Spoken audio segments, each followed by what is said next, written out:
naman, ngayon ay kikilalanin naman natin ang isa sa mga karakter sa Biblia na siyang ating pakapupulutan ng aral. Ito po ay mababasa natin sa Mateo 14 verses 22 to 33. Pagkatapos nagturo at nagpakain ng 5,000, agad pinasakay ni Jesus sa bangka ang mga alagad at pinauna sa kabilang ibayo. Samantala, pinauwi naman niya ang mga tao. Matapos niyang paalisin ang mga ito, mag-isa siyang umakyat sa bundok upang manalangin. Nag-iisa siyang inabutan doon ng gabi. Samantala, ang bangka ay nasa laot na, ngunit sinasalpok ito ng mga alon dahil sa pasalungat ito sa hangin. Nang madaling araw na'y sumunod sa kanila si Jesus na naglalakad sa ibabaw ng tubig. Kinilabutan sa takot ang mga alagad nang makita nilang may lumalakad sa ibabaw ng tubig. "Multo!" sigaw nila. Ngunit nagsalita agad si Jesus at sinabi sa kanila, "Huwag kayong matakot. Ako ito." Sinabi ni Pedro, "Panginoon, kung talagang ikaw nga yan, hayaan mo ako'y pumunta sa iyong kinaroroonan dyan sa ibabaw ng tubig." Sumagot siya, "Halika." Mula sa bangka ay lumakad si Pedro sa ibabaw ng tubig, papunta kay Jesus. Ngunit nang mapansin niya na malakas ang hangin, siya'y natakot at nagsimulang lumubog. "Panginoon, sagipin ninyo ako!" sigaw niya. Agad siyang inabot ni Jesus. "Bakit ka nag-alinlangan? Napakaliit ng iyong pananampalataya," sabi niya kay Pedro. Pagkasakay nila sa bangka, tumigil ang hangin at sinamba siya ng mga nasa bangka. "Tunay nga pong kayo ang anak ng Diyos," sabi nila.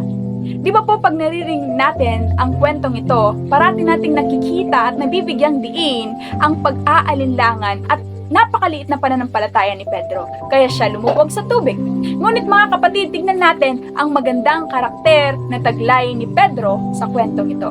Una, katapangan o lakas ng loob. Sa lahat ng mga disipulong nasa bangka, si Pedro lamang ang naglakas loob na magsabing, "Panginoon, kung talagang ikaw nga yan, hayaan mong ako'y pumunta sa iyong kinaroroonan." Sabi sa verse 29, mula sa bangka ay lumakad si Pedro sa ibabaw ng tubig. Napakatapang, di po ba?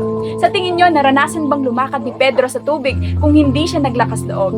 Tignan natin, mayroon ng alon at paghampas ng tubig sa bangka bago pa man dumating si Jesus. Ngunit nagawang lumakad ni Pedro sa tubig dahil sa kanyang katapangan at kanyang pananampalataya. Sa pagsunod natin kay Kristo, may mga oras na kung saan sinusubok ang ating pananampalataya. Minsan kinakailangan nating lumakad sa tubig ng problema, pagsubok, pag-uusig at marami pang iba.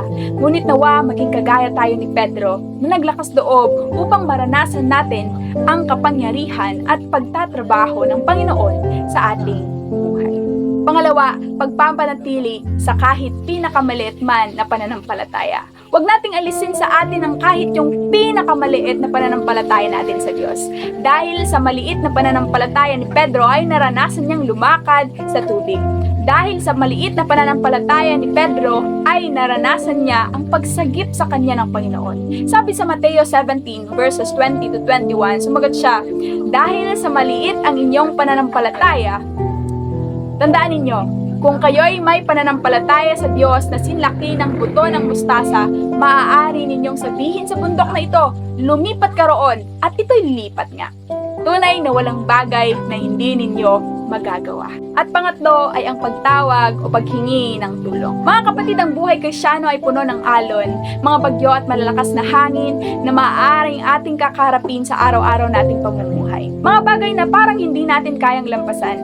Ngunit sa panahong tayo nahihirapan na, sa mga panahong hindi na natin kaya, sa mga panahong alam natin wala na tayong magagawa, mga panahong hindi natin kontrol, at mga panahong tayo ay nagsisimulang lumubog, nawa ay maging kagaya tayo ni Pedro na nagsabing, "Panginoon, sagipin niyo ako."